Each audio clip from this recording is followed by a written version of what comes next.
Hey, what's going on? This is the Saturday Down South podcast. I am Connor O'Gara. Will, great show today. Danny Wuerffel coming up in a little bit. We have several lads of the week to get to. I'm saying several because I know that I have several, and I think we're probably going to step on each other's toes just a little bit with lad of the week, but nonetheless, it's a very good week for that as well. But if you subscribe to the wake me up when September ends notion with college football or just life in general, wake up. Here you it's are. October. We're here. That's always depressed me. That was always that song came out, I think, when I was like a freshman in high school or something like that. I was just like, dang, man, nothing says like start of school blues more than that. And I realized like perspective is different now than it was then. But I was always like, wake me up when September ends. Hell no. Like everything has changed. You don't miss the leaves changing. It's such a beautiful time outside. Right? My birthday, can't miss that. So yeah, this is my favorite time of the year. It's thick boy season. I feel my flannels calling to me like the Green Goblin mask from my closet. Like, put me on. Love it. Be cozy. Get the dessert. Love it. Yeah, look, I just walked outside when it was 92 degrees out, but yeah, I totally get it. That season is certainly upon us. PSL season, facts, some man. like to Big say. Facts. Yeah. All right, let's do week 6 talk. Well, we've got a lot of games to get to here. Let's start with a matchup of top 25 teams. Number 9 Mizzou against number 25 Texas A&M. Texas A&M 2-point favorite. The over/under I have is 2 since they joined the SEC together references. You want to feel old, Will? Again, let's do it. Year 13 of these teams being in the SEC. Yes. Yeah. Yep. 2012, they joined. It is currently 2024, last I checked. Look, if that doesn't make you feel old, nothing will. That's wild to me. There are kids in high school who are too young to remember when Mizzou and Texas A&M were in the Big 12. Yeah. How about that? That's crazy, yeah. Ryan Williams among them. Right? Ryan Williams does not. He'd be 2007, so he would have been 5, I guess, when that happened. Yeah. So he's got vague memories. Yeah. He's got like vague memories of Ryan Tannehill playing in the Big 12 or in Chase. Now he doesn't remember Chase Daniel. There's no way. Oh my God. That's crazy. So we're gonna blink probably, and the same thing is gonna be true with Texas and Oklahoma about like, oh hey, like kids in high school, they don't remember when they were in the Big 12. So my advice, follow the wise words of Kenny Chesney. Don't blink. Okay. Simple as that. But the side-by-side of these two programs is fascinating, both historically as SEC members and currently as it relates to what we will see on Saturday. A&M is 54-45 against the SEC since joining. Mizzou, 48-51 against the SEC. One of them has 2 division you could titles. Argue, not the one you'd think. Yeah, like that's a little bit tough because like you could argue A&M, there's no doubt A&M had it tougher being in the West than the East. Yeah. I mean, let's just call it what it is. So like, I don't know that it's fair to just be like, oh, well, A&M had 2 division titles and therefore it's that Mizzou had 2 division titles. Therefore it's significantly better than A&M, because if you look at the record against AP top 25 teams, since they joined the SEC, A&M 22-34, 39% win percentage. All right. Mizzou 14-33. That's like essentially 1 fewer AP top 25 win a year. Take that for what it is. AP top 25 finishes as SEC members. A&M at 4, Mizzou at 3. AP top 10 finishes as SEC members. A&M 2, Mizzou 2. And then if you really want to get into some of the brag stats, NFL draft picks as SEC members, so meaning go back to the 2013 NFL draft. We're talking about guys that at least spent 1 year in the SEC in 2012. A&M, 45 of those, Mizzou, 35. And the all-important head-to-head, since joining the SEC, 2 wins for A&M, 2 wins for Mizzou. So kind of fitting that this game feels a bit like a coin flip in year 13 in the SEC, matchup number 5 between these two teams in the SEC.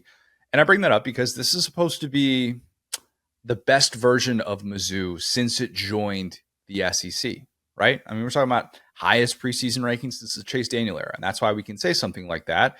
And this was supposed to be A&M building things back up after paying $76 million to fire a head coach. I mean, that's call what it is. We don't have any losses to confirm that Mizzou is less than what we thought it was in the preseason. but I would argue the eye test tells a different story. Okay. There are some troubling stats with Mizzou, and I didn't necessarily have them handy post Vandy. I don't know why that rhymed, but it did. but think about this. This is a team that is 57th in yards per play with a schedule that started off super favorable. I mean, Murray State, Buffalo, Boston College, and Vandy, all of those games at home. They're sitting there at 58th in red zone touchdown percentage, which that's important, especially if you don't have a kicker like Harrison Mevis anymore. Just saying. And they're at 93rd in FBS in penalty yards per game. Not great. 102nd in FBS with 10 passing plays of 20 yards. Maybe a touch skewed because Mizzou has already had the bye. So sometimes in those stats, you get the teams that have played 5 games and, as opposed to those who played 4, you get what I'm saying. Brady Cook is 71st in America in passer rating, even with all of those weapons and even with all of those favorable matchups that he's had so far. And he's only been sacked 4 times. So I don't think I can trust Mizzou to go on the road and beat a decent team right now because I think that's what A&M is. I agree or disagree. A&M, decent. Yeah, hot take, right? I think they're like mid to mid plus. Yeah, decent's pretty perfect word. They're like 25th. I think that's about right there. This is kind of an interesting battle too. If we're doing SEC power rankings, the winner of this game, I think it's spot number 5 in the SEC. Like that's the big time high stakes game in that way. But like at the same time, I think you look at this matchup and you see a decent defense. That's what A&M has. It's been better against the pass than against the run. Something that was to be expected with those edge rushers, that defensive line presence and what they were going to be able to do rushing the passer. A little bit more of a work in progress on the interior post Edgerrin Cooper era, all those things. But a decent offense, halfway decent offense, I guess, that A&M has with an unknown quarterback situation right now. And the thing that it's been doing best is the thing that you would hope a decent team does best, and that is win the turnover battle. A&M +6 in the turnover battle in the 2 SEC games that it's played so far. I think after a breakout game from Nick Scorton, I think he and Shamar Stewart, I think they're going to frustrate Brady Cook. I think that Mizzou is going to lack offensive rhythm, playing in that atmosphere, playing on the road. Like I said, I can't trust Mizzou right now, so I'm going to go A&M to win this one, 27-20. I think for this one, right, we've had this long conversation about Mizzou and what are they and what are they, prepared to be. And I think at this point, to your point, you're looking at a number 9 ranking, but you're also looking at a team that struggled with Boston College and Vanderbilt. And any team in the history of us doing this podcast that struggled with Boston College and then Vanderbilt at any point would have some questions. Now, the good news for Mizzou is those were wins. It's better to learn in wins than it is losses. The, not so good news is you still have this matchup at Bryant-Denny Stadium that we saw can fluster, even the best teams in America. And you want to be in a 12-team playoff and in a place where losing the Alabama game, if you so happen to do that, not to plan as if we're losers, but if you lose to Alabama, not a radical concept, you can still control your own destiny. This is kind of the game that I would circle on the schedule, taking out a Mizzou puke on your shoes loss, which is still very possible. You need to win this game to be a serious team. Couldn't agree more. Unfortunately. Yep. I don't want to do anything controversial like believe in a top 10 team again, but if you want to be a top 10 team, you got to beat Texas A&M with a first-year head coach, okay? Like, that's just how it is. I'm sorry.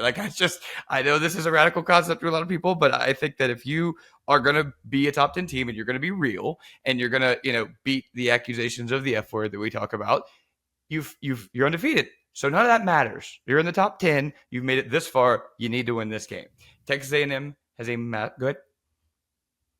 I think that's such a great point. And I think it's context that whether Mizzou fans want to admit it or not, they are accepting going into this one.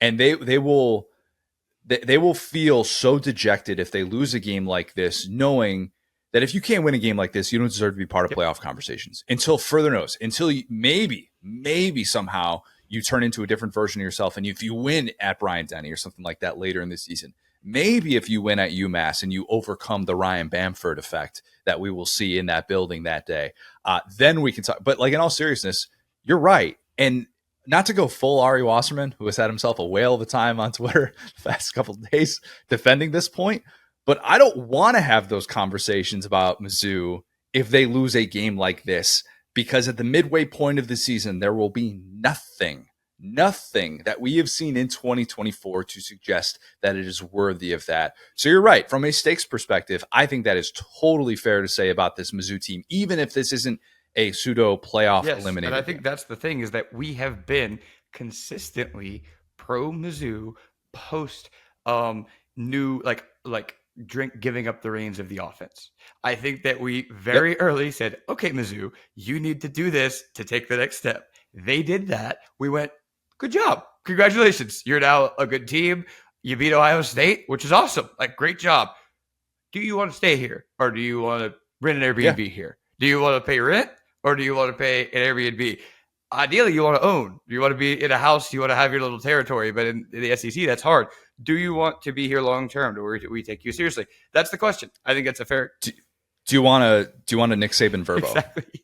Yeah. Do you want, whatever company, should get into specifics, because they should sponsor us for me to do that. Exactly. But point being, like, that's the key. I will know most of what I need to know about the University of Missouri, after this game. Just to be honest with you, I don't have much to say. I think you guys should win this game, so I'm going to pick you. I'm going to say, if you have this quarterback that's been there forever, if you have this offensive coordinator, if you have what is still, I probably believe, is the best wide receiver in the SEC. I think Trey Harris has made a case, but I still think we'd probably take Luther Burden. Debatable. Because I only say that as someone who I thought the gap between those two guys, very different players. I didn't think it was that significant. That guy has shown up. And Luther Burden has had, I think, a disappointing start for his incredibly high standard. And if you are going to be that dude that we're talking about in the All-American conversations, if you want to be considered for the Blitnikoff Award, if you want to be the driving force behind a potentially special season, you showed in a game like this, because now is the time. And that's kind of my whole thing with Mizzou. Like, if it's going to happen for Brady Cook this year, it's going to show up, and he's going to handle that really good A&M pass rush, and we'll see that play out. But again, like, I need to see it before I can buy in now. And I think your point about comparing these two teams is so correct, right? It's like, on one side, Mizzou has had working in their favor the SEC East, which has been pretty historically weak since they've been there. It was kind of right after Urban Meyer. It was kind of in the middle of the transition for Georgia. Steve Spurrier was on the way out at South Carolina. So, like, they walked into a pretty good situation. Now, A&M, their benefit is they have more money than the rest of the teams combined, apparently. Well, not Texas is here. Wait. So they have more money than anything. And what have they done? Right? They hired Jimbo Fisher. They did those stuff. And it ended up pretty similarly in the same place.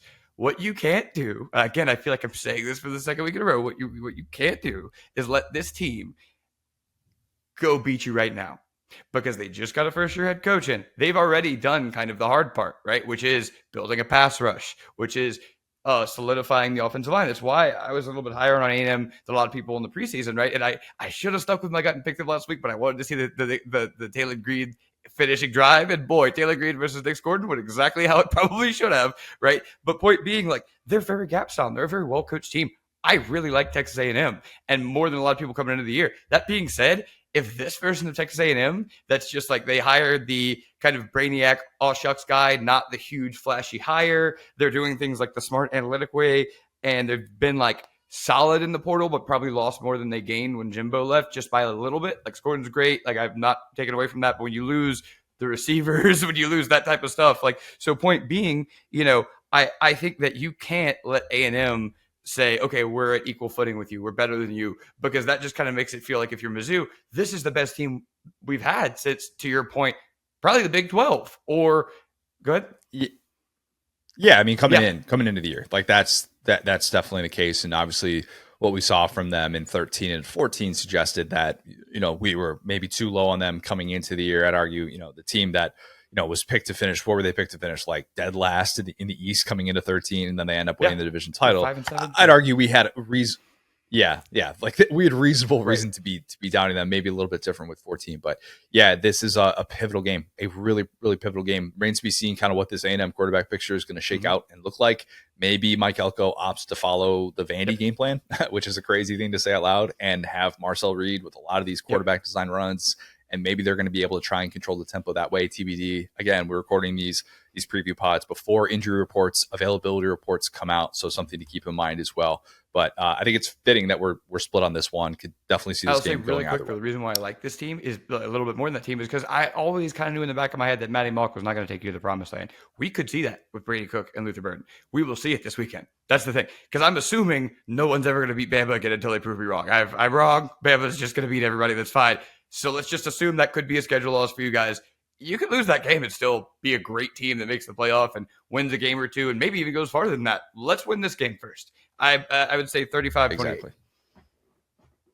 35-20 shootout. That'd be fun. Be really fun. All right, well, Auburn, Georgia. Deep South's oldest rivalry. Number 5, Georgia. They are a 24-point favorite in this one. The over-under I have is 11 Auburn points. Yeah.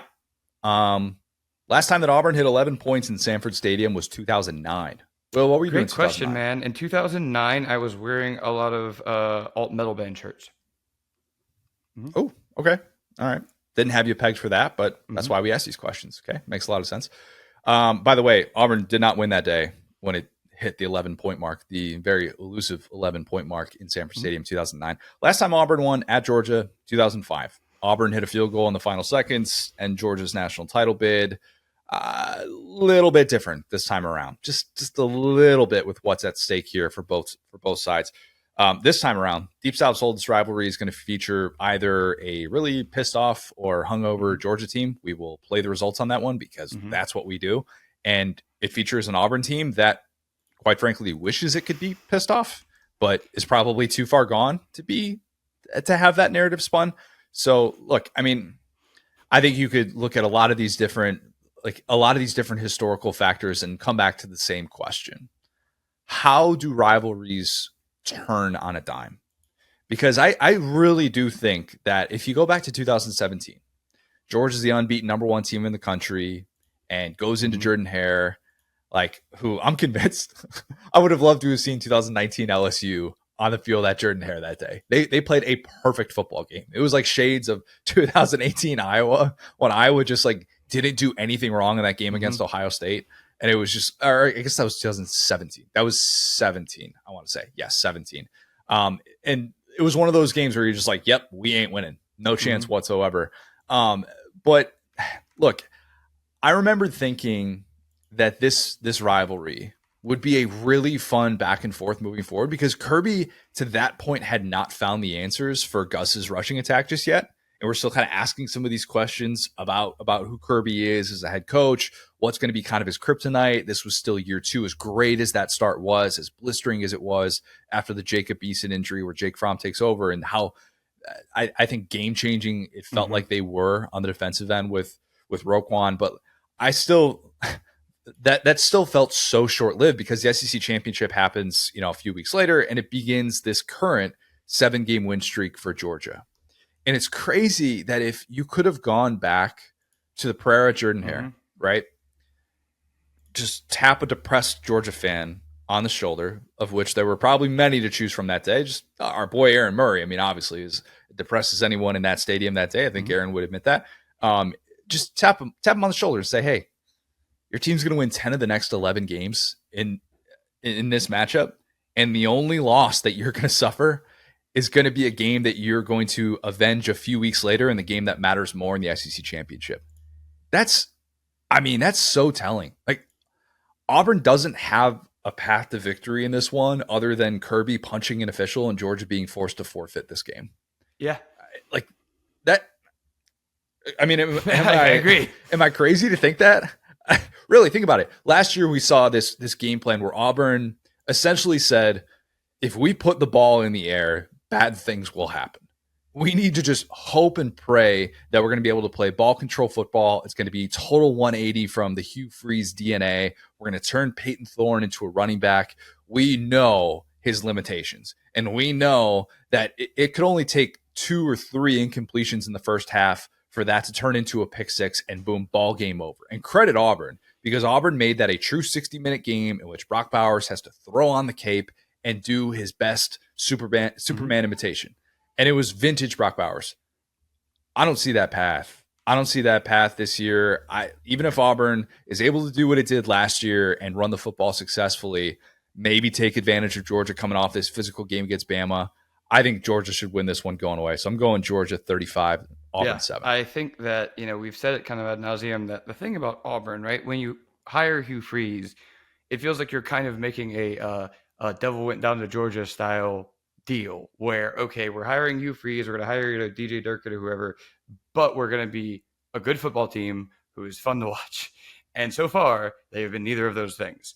And I think that, if we're worried about Arkansas and Oklahoma, we should be pretty worried about Georgia. So yeah, that's kind of my whole thing on that. I'm with you. I think it's going to be a blowout for Georgia. Especially on the road, right? Like we talked about the Jordan Hare games. This is, not in that stadium. So that was kind of the only thing that Auburn could have going for it. And again, he lost a couple of those games against worse teams. So it would be super fun if they upset Georgia, but that's kind of just hopium. There's no logic behind it. So yeah, I'm with you. I think it would be, I think like 35-7 is right about right. I do want to say, as it is Wednesday, and I'm still getting added with MLA formatted book reports from the Georgia fan base, guys. I think we don't understand my perspective when I talk about the University of Georgia. I really like you guys. I have picked you guys 4 times in a row against the University of Alabama, and we together have gone 1-3. Okay, and I was there when people were doing the same thing, sending me MLA formatted reports telling me that Carson Beck was better than Jaden Daniels last year, which I entertain those because that's a fine, fun opinion to have. They're obviously woefully wrong, right? Because Jaden Daniels has one of the best NFL offenses ever.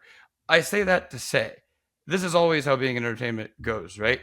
I have been on y'all's side. I was with our good buddy Perry at a Georgia tailgate wearing a Jordan Davis jersey last season to start the season. I have not worn an SEC jersey of not my team, of any other team. Not, Auburn as much as I love them, not Mizzou, not teams that don't even, that's the only time I've done that.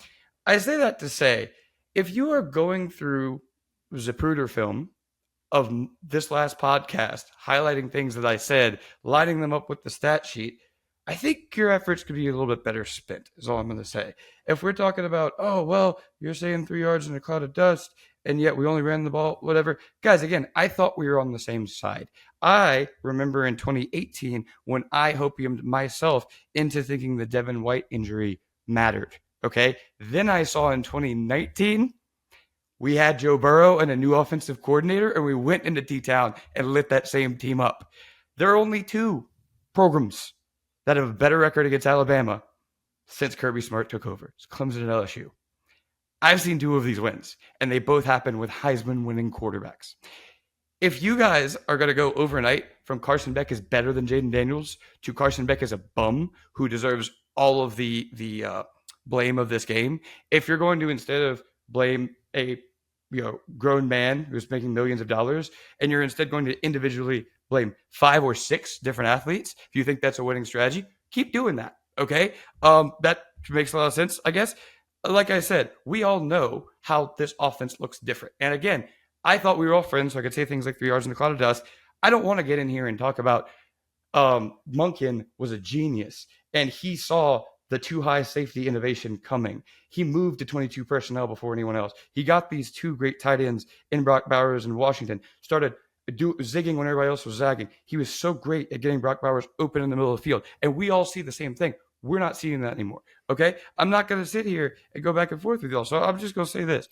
We're on the same side here in terms of wanting you guys to be successful. I work with a bunch of Georgia fans. I live in Atlanta, Georgia. It doesn't do us any good to pretend like, and I'll say this, then I'll get out of here because I really do not have much to say on this game. If Auburn wins this game, I am going to be shocked. But I'll say this. If I can't treat you guys as this top 10 juggernaut or the best team in the SEC, which we have both expected you to be, me and Connor, and then see a moral victory in a game like that. In 2014, when Alabama lost to Ohio State in the playoff, Bama fans were not saying, oh my gosh, I'm happy to be here. They were saying, I can't believe we lost to a backup quarterback, and Nick Saban changed everything. And that's why Alabama fans, we talk about their expectations and how, crazy they are about football, they expect championships. They expect to win every game. If you're 1-9 against Alabama and you have your best shot to beat Alabama for this almost entire time, and you can't do it, if you're okay with that, I am too. You're right. I'm wrong. You guys have, I thought your talent was better than it was. I didn't know your last blue chip receiver was, I guess we could call it George Pickens. He was a 4-star. Maybe your last 5-star was Mecole Hardman. Maybe I overestimated your talent. That's fine. I just want to say, like, where we go from here, right? I mean, would you rather me just pick you guys every week so we're not all doing this every week? We can do that. And then after the game, we can go, okay, well, we all expected that. That's fine. Just let me know, because I really want great things for this Georgia team. I live near there. I love, Athens. Don't want to upset these people, but man, at some level, you got to understand it is not okay to do that. I think it's different to hear that perspective right from you as someone saying, don't have these expectations, or I have these expectations of you, and that's why I'm so disappointed. That's why I'm reacting this way. I think it's different coming from that place as opposed to a fan base that just watched a regular season loss, which regular season losses are very different now than what they were. And I think it's okay to feel both frustrated with the fact that the offense, by the way, we got Claire home from daycare with a rash. So apologies again, show a little bit of grace. Please don't give a 1-star review if you hear a crying baby in the background. We're seeing a team right now that deserves to have these expectations. There's no question about it. And when they hear, I don't really take anything from that comeback, they treat it as, all right, it's us against the world. And they're in defense mode. And I get it to a certain, I get it to a certain extent. I think it's just, it's where it's coming from. It's, if you're having those conversations among each other, among Georgia fans, that's treated differently than somebody that isn't necessarily perceived as in the trenches. Although I know, as someone that has expectations for them, I get what you're saying. I totally get what you're saying. And I think that right now, Georgia fans would love nothing more than to watch their team take out all of their aggression. And if they don't, like I said, I fully think they will. And that's what I got to say of the University of Georgia. Still think they're a playoff team. The game in Austin is going to be interesting. I might be there. Love it. I've got a take that I'm going to say for I've got an Auburn-related take that I'm going to say for Sunday if this game warrants it. There's a tease. How about that for you? All right, well, number 1, Alabama. 22-point favorite against Vandy. The over-under I have is 0.5. Alabama, you're next references. Always got to bring it up. I think that's Marler's single favorite soundbite in the history of college football, which says a lot about Marler, about how great that soundbite was. Just a general rule. Never look into a camera and say, Alabama, I don't know. you're what next. About wear black? Never do it. I think that's Marler's favorite quote. It's going to be that's true. Funeral. Yeah. That's more of, I guess we should say like a post-game quote, that something that was actually meant for media consumption and not something that leaked and got out into the world. That's probably a fair point. Shout out Scott Cochran. Great to see that. We talked about that with Marty Smith, the piece that he did on him. Hopefully he's doing well at this stage of his life. But yeah, the notion of like poking the bear, it died a painful death that day. It should have never existed in the first place because Bama was Bama, but still, we know how that played out. Bama scored more points, well, nearly as many points, 59, as Vandy had total yards of offense that day, 78. That is hard to do, folks. Very, very hard to do. I know that Vandy fans wish that they could have won at Mizzou, beat a top 10 team on the road. That'd be unbelievable for Clark Lee. We talk about like job-saving wins. That could have been one.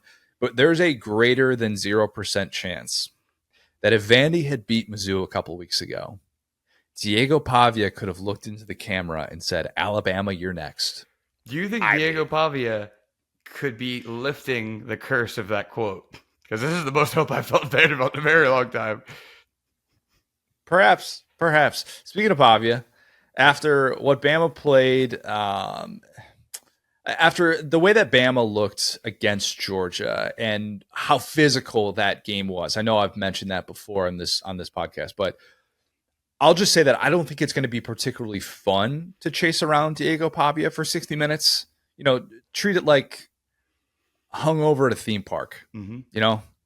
Like there are there are places that I would not want to be hungover at all whatsoever.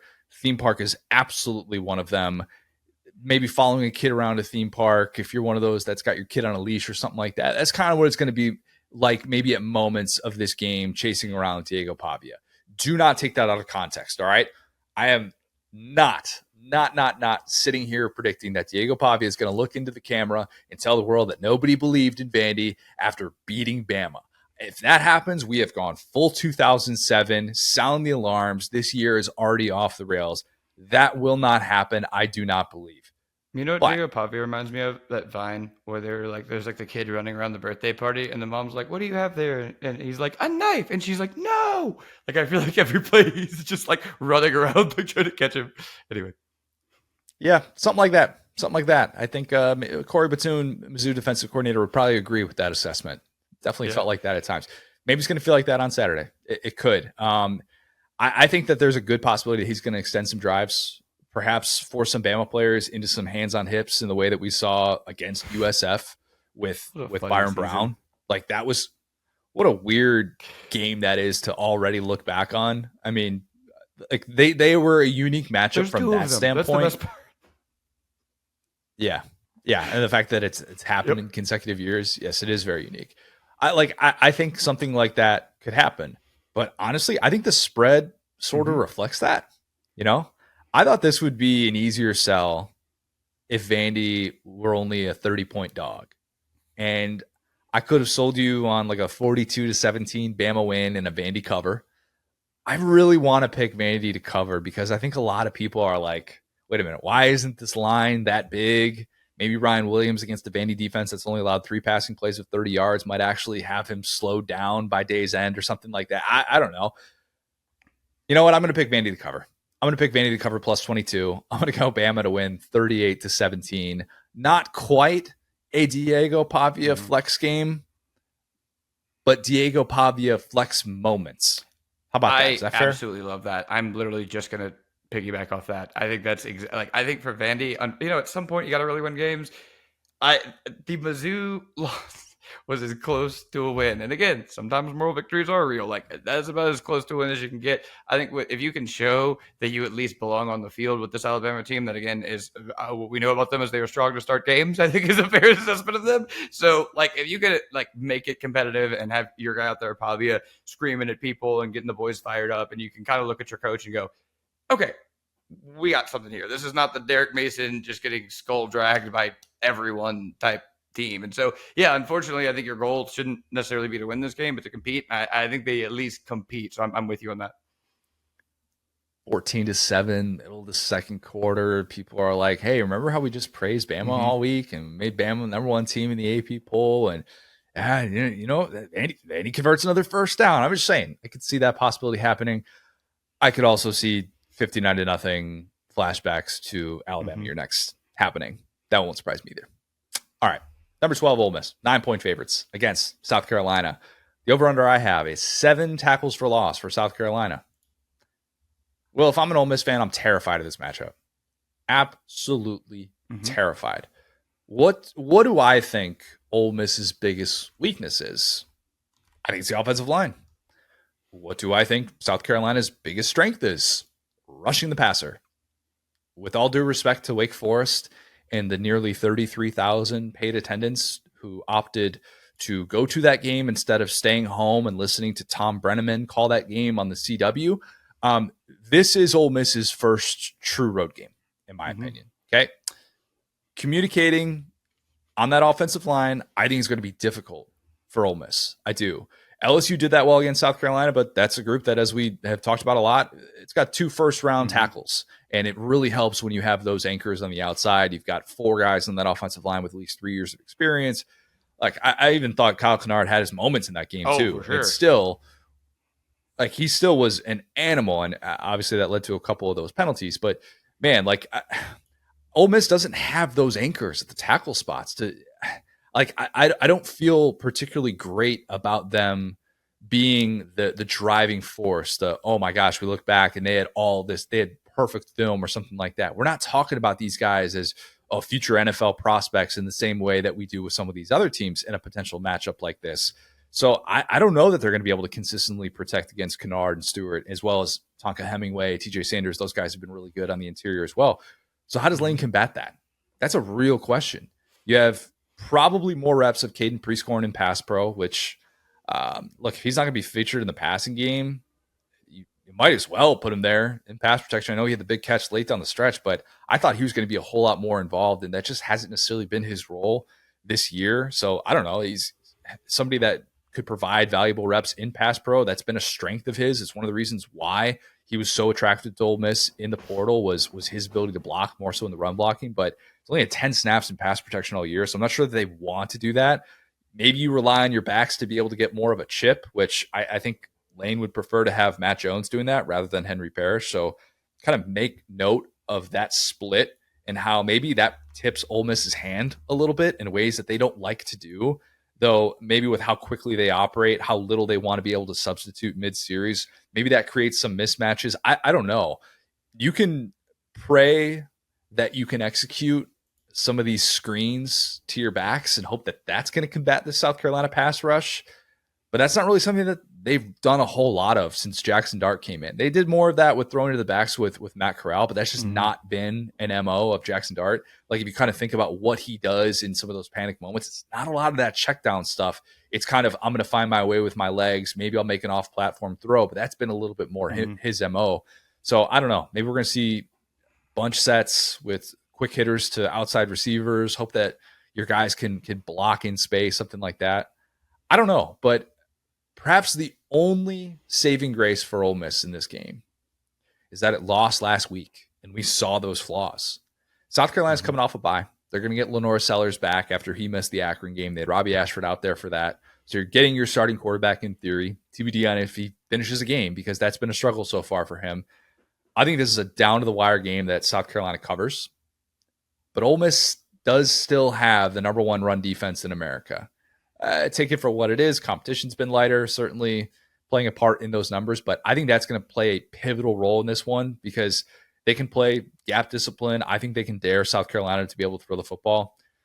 So somewhat reluctantly, I'm going to go Ole Miss to survive 24-20 because I just can't imagine getting here on Sunday and talking about how Ole Miss, after it had its best preseason ranking since the Richard Nixon administration, is 0-2 to start SEC play. I can't see that playing out. And by the way, even if that happens in the 12-team playoff era, I have already mentally eliminated Ole Miss from that conversation just because, like, if you lose to start off SEC play against Kentucky and South Carolina, and then you think you're going to rattle off 6 consecutive wins when you've got games at LSU and you've got a game against Georgia at home coming up, forget about it. So, again, like we talked about with Mizzou, it's kind of put up or shut up time, even though there is more of that grace there. I'm right there with you, right? It's that, right now for Ole Miss, every single game could be the loss that, takes you out of the playoff conversation, unfortunately. And part of that is just how many good teams there are in the SEC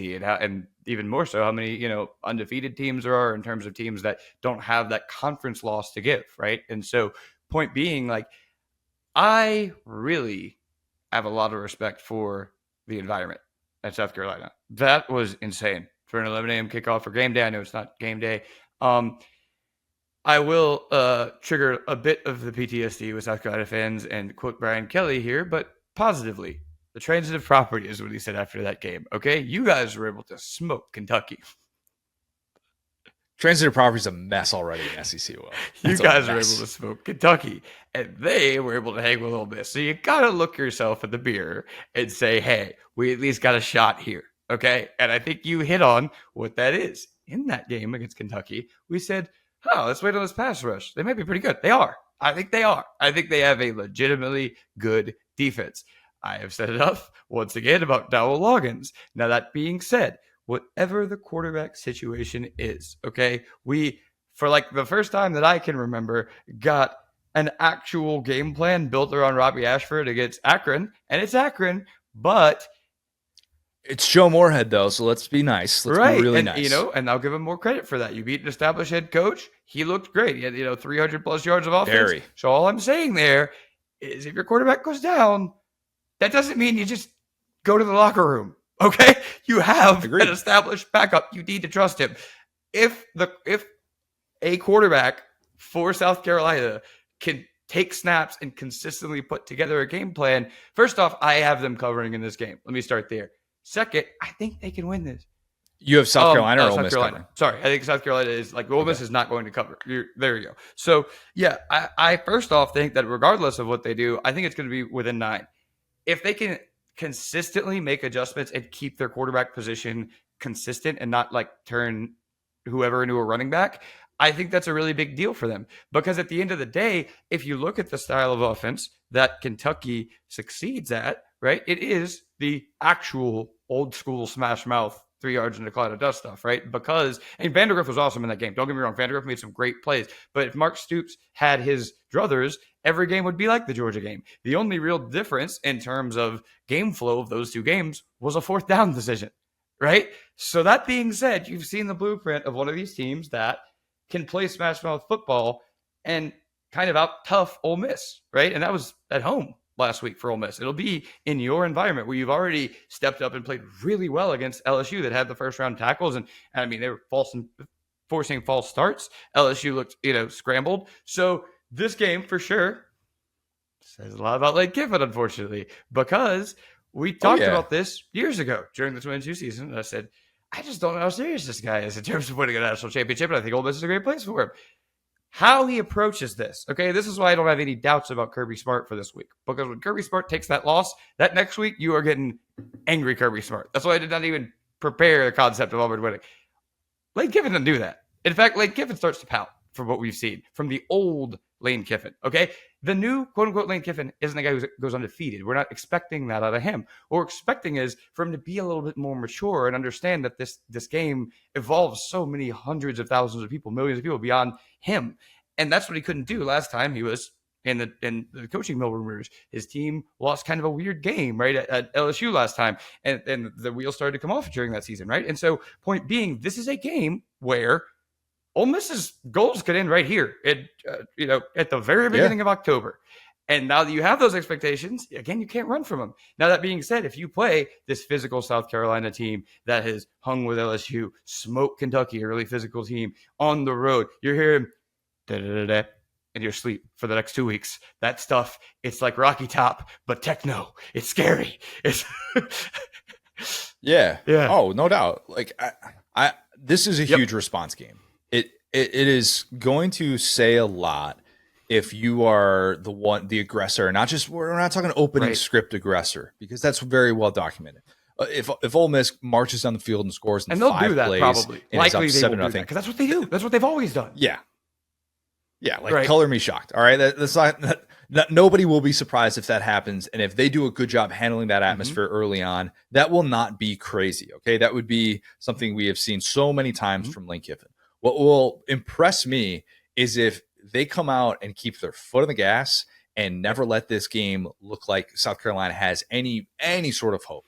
If they're playing Sandstorm in the second half of this game and it's just lackluster and it's like, oh, this is kind of sad, that'll be a testament to Ole Miss's response. And I don't necessarily know that happens, because I do think that there are legitimate questions about that matchup. Like I really don't know how those Ole Miss tackles are going to handle this. And if Jackson Dart is able to stare down that pressure and not be seeing ghosts in the second half of this game and look like a much better version of himself, that will be really impressive. Yeah. It will. And people don't want to hear it of like, oh, like any given week going on the road in the SEC is really tough.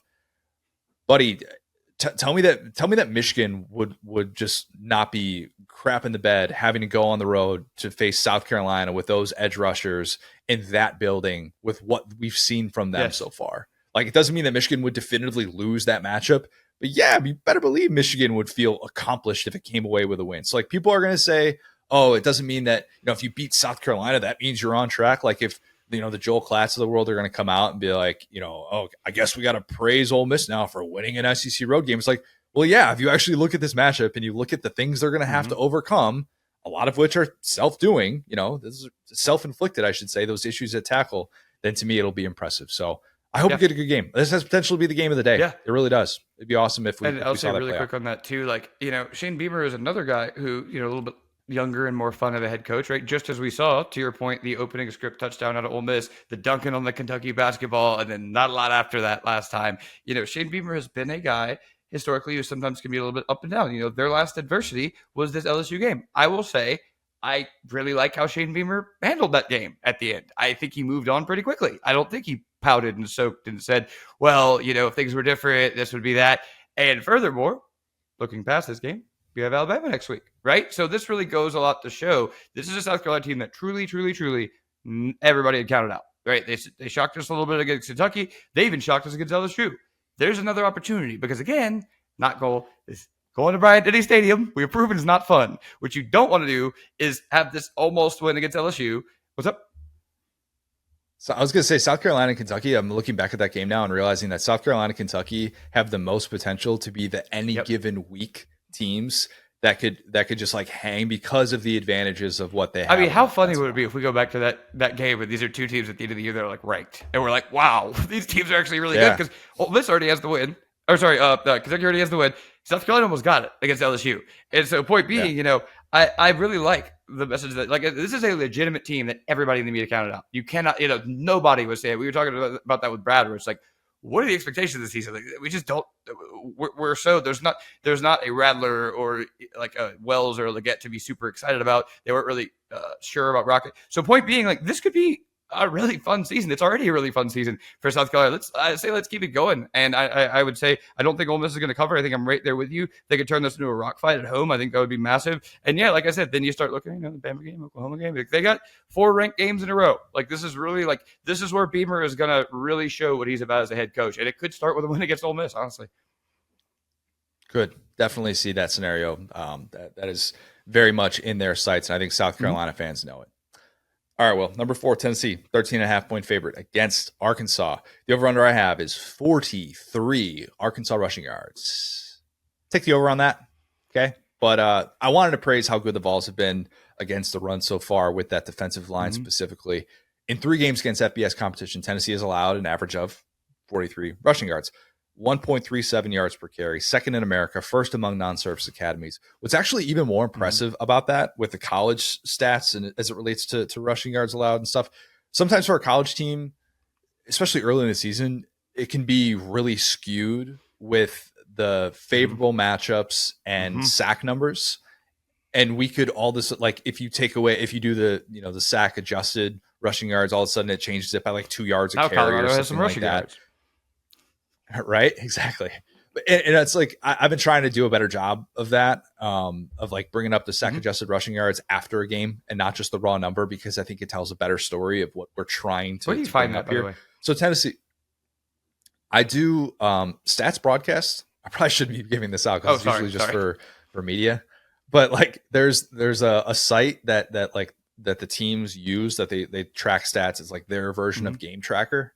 And it has all of those breakdowns like during a game and stuff. And sometimes there's like a password that's required to it depending on the game. But you could find those. They live update it. And it's really nice to be able to follow instead of having to like go back and do math afterwards. With a loaded deck against me. I see what's happening here. I got to go do math anyway.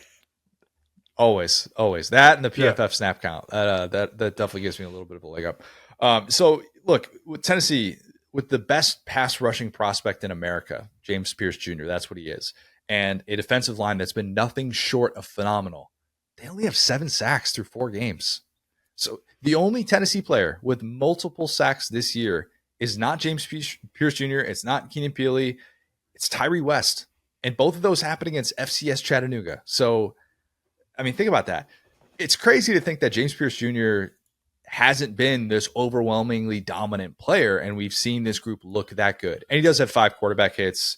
He's capable of going off against anyone, especially against an Arkansas offensive line that was very much overwhelmed by Nick Scorton, albeit a heavier Nick Scorton, different player. Claire's weighing in. She's got some thoughts on that.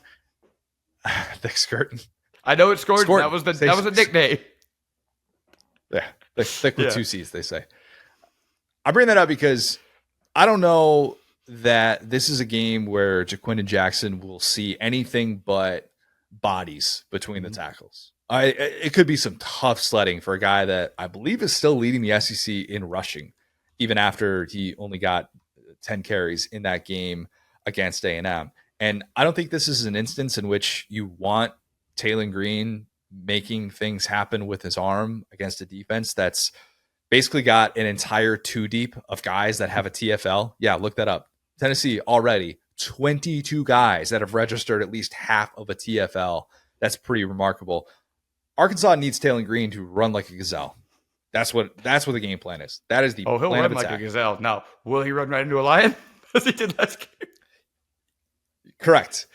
They need Taylen Green to run forward away like a gazelle, away from the lion, not into space, preferably holding on to the football with two hands. Design run game, not scrambles. This is going to be like a Bobby Petrino playing with his left hand type of game. It just has to be, I think.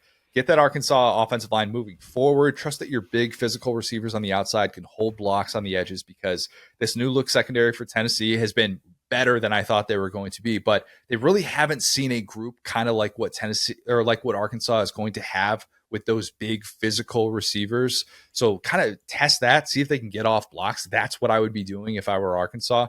I think this has to be like a 20 carry Taylen Green game. I really do. This cannot be a multi-turnover Taylen Green game, which that scenario that's feels the only Taylen Green game likely. Yeah, like a Cardinals fan, Connor, that doesn't exist. Exactly. We don't talk about those people. Do I think that happens in this one? Do I think we see a multi-turnover Taylen Green game? Yeah. I do. Tennessee coming off the bye, I think it answers the bell in another hostile atmosphere. I do think the Arkansas defense prevents Dylan Sampson from running wild, but I'm going to go back on what I said in the preseason. I'm not going to stick with Arkansas to win this game. I'm going to pick Tennessee to win this game. Kind of going away, even in a good atmosphere. I think Tennessee wins 31. Yeah, Arkansas is in the position right now. I forgot who had this quote, but it's like you should all over yourself, where it's like you got a couple of games that you probably should have won. Now you're sitting here. You got a really daunting schedule ahead of you, and this team is just a nightmare matchup. It's just really, I think, for exactly the reasons that you just hit on, which is that, okay, you've already kind of seen this team struggle a little bit, with the elite pass rushers. And this is just I know I always say this when I talk about Tennessee, but I need people to understand it. This is a smash mouth football team in a very productive way. That when I say their line play is, I mean, maybe you think Tennessee has the best line play in the SEC, offensive, defensive? Cole is always my resource to be able to answer that question, because he could diagnose that better than I would.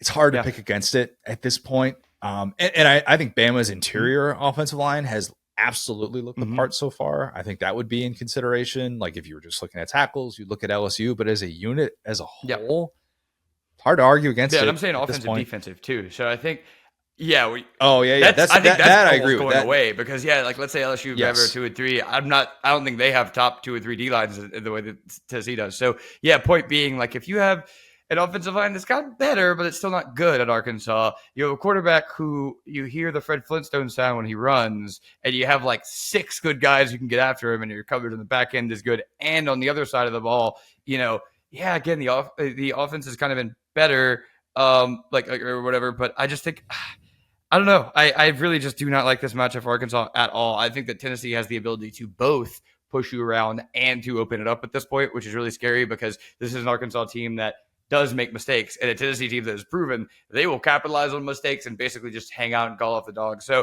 I have Tennessee going away to your point right there.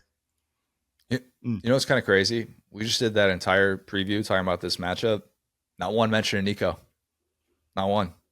That speaks to the depth of Tennessee, the few weaknesses that they have. Look, Arkansas, if Arkansas comes out and plays extremely disciplined, maybe this can be a 4-quarter game, but to this point, we have not seen that they're going to be able to hold up against a Tennessee team of this caliber.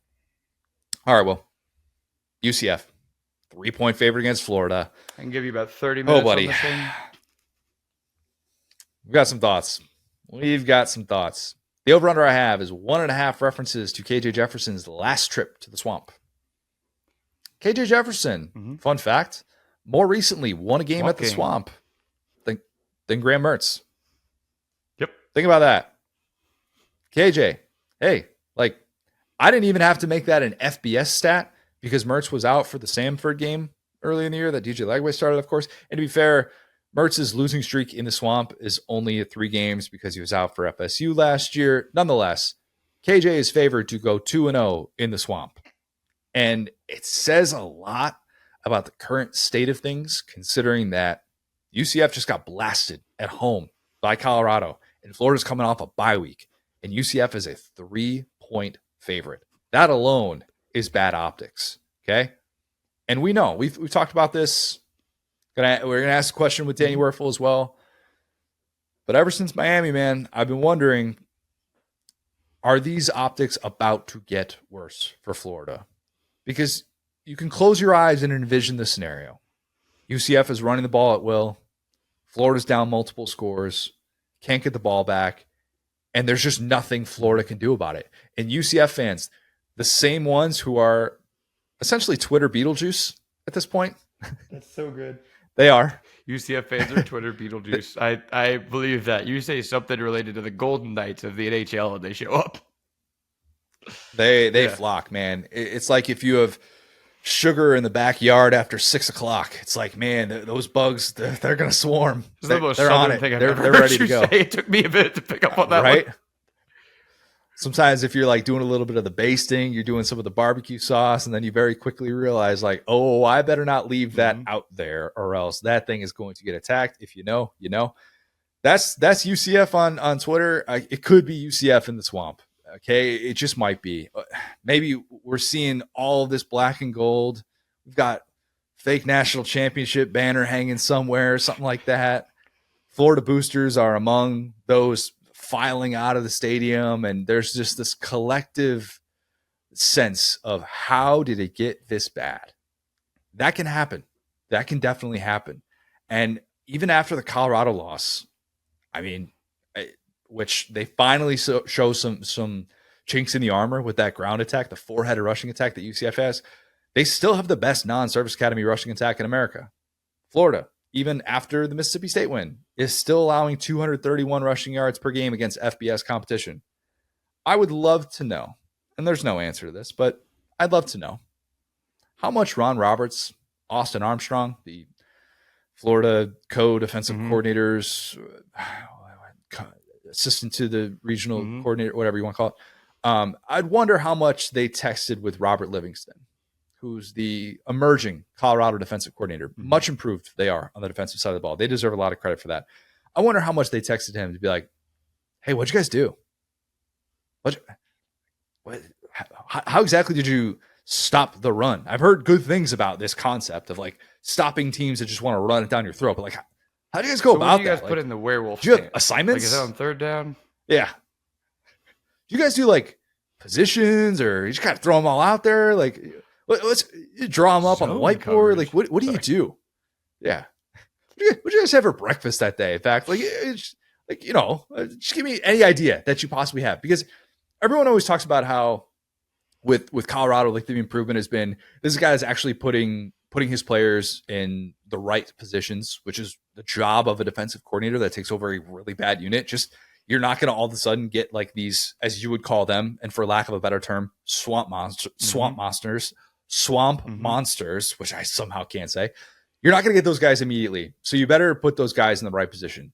Do we think Florida is going to put guys in the right position? Do we think Florida is going to be disciplined? Because, well, I can't remember the last time I used the word disciplined to describe the Florida defense. Circa 2019 with John Grenard, maybe, who's become a really nice NFL player. That's also why this could be setting up for even more embarrassment, because we just watched what Colorado did with a first-time play caller on the defensive side of the ball. We just watched what that group did in Orlando. Florida can't find the answers in the swamp. Buddy, get ready. I think that's what happens. Will. I think it's a terrible matchup. I really do. I don't anticipate it being as lopsided as Miami was. I'm going UCF by 2 scores. Give me UCF 35, Florida 24. Yeah, man. I mean, this is just such a uniquely entertaining game for so many reasons, right? I mean, the last time, again, guys, I've said all I got to say about Florida. I really am not turning the knife here. This is real. Like, the last time. They know. They know, Will. Was I wrong? I'm just saying. Was I wrong? Because here we are. And so, point being, last time we were at, quote unquote, the bottom was a bowl game against UCF in the Spurrier Bowl in 2021. And, it was okay. Well, Dan Mullen was the problem. He's a loser. We're going to get him out of here. We're going to bring in a serious adult, Billy Napier. no matter what happens in this game, you can't let go of Billy Napier after this game. Specifically, you got to give him at least another week because you can't let UCF have that over you because they will hold that for the rest of their lives. Forever. People will put on their gravestones, down the street from you in Osceola. Well, we still beat Florida in 2024 and got Billy Napier fired. Do not fire him after this game. That's the advice I'm giving you as an SEC fan here. Okay, so that being said, we haven't even talked about Gus Malzahn coaching in this game yet. Gus Malzahn is a cocktail napkin guy who comes up with some of the strangest play designs you've ever seen in your life. And those plays are almost exclusively run plays or plays that look like runs that end up being passes. And that's kind of a nightmare. Like if you said, I have to draft a head coach to play against this Florida team, that head coach is the one you should probably be worried about. The quarterback you should be worried about, pretty close to KJ Jefferson. Yeah, you'd obviously take like a Cam Newton or something. But in terms of what UCF was able to get, KJ Jefferson's as good as you're gonna get for a quarterback to play against this University of Florida team. I don't like how close Cam Newton and KJ Jefferson were without a negative in between that. I had a visceral reaction to that. I did not like that. Yeah, it was well, not as close as he was pain starting a quarterback for Florida. But anyway, so point being, I am very interested by this game because it really will. I mean, we did the Mississippi State game. I said, guys, it's so early in the season. Like, it just doesn't make any sense to fire a head coach after this. And I was kind of kidding, but it's like, it's real. I mean, you got boosters, you got people, you got stadium signage, you got I'm not even kidding. Like, it's just, so I'm not going to sit here and doom and gloom for the rest of the season about Florida. That being said, you really are going to know a lot, actually, because Gus, it's like playing a service academy. And Gus's teams can also be considered as service academies. You need to fully lock in for an entire game because you're like, is that an up back? What position? JJ Pegues is in this game. What's he doing up there? Like they need to maybe they fire one of these co-defensive coordinators just so they got one voice on the sideline against Gus Malzahn going, watch for KJ here. The kicker is in at wide receiver. I don't know what's going on. Look, if Florida wins this game with what UCF does well and what Florida does so unbelievably unwell, this will be the first time that I get on a Sunday podcast and say nothing but complimentary things about Florida. Okay? I promise. Even if Florida lets up 250 rushing yards, if they win this game, just simply win it, I promise I will say nothing but good things to you Florida fans. And I understand, like, that is a low bar to set. It is a low bar to set. And I don't mean that as disrespect to UCF. I really do not. Because they actually have a true offensive identity, even coming off of an embarrassing loss, a game in which certainly the UCF fans that were there at Big Noon Kickoff, along with DJ Khaled jumping roughly 4 inches into a crowd surf, certainly none of those people anticipated it playing out like that, but it did. If UCF is the team that bounces back and Florida has no answers coming off the bye week, yeah, brace for it. Sunday's going to be a rough one. You talk about not wanting to be hungover at a theme park. You're not going to want to be hungover listening to this podcast. I have a legitimate question for you. This is not a joke. There is not a way that Florida can play and lose to UCF outside of like the most egregious officiating error at the end of the game you've ever seen that Florida fans feel good about this. The only thing, if DJ Lagway comes in for an injured Graham Mertz and it's a 42-41 shootout that goes down to the wire and Lagway just balls. That's about the only thing. We're not talking moral losses. We're talking about not feeling just like total death after a loss. I think that's about it.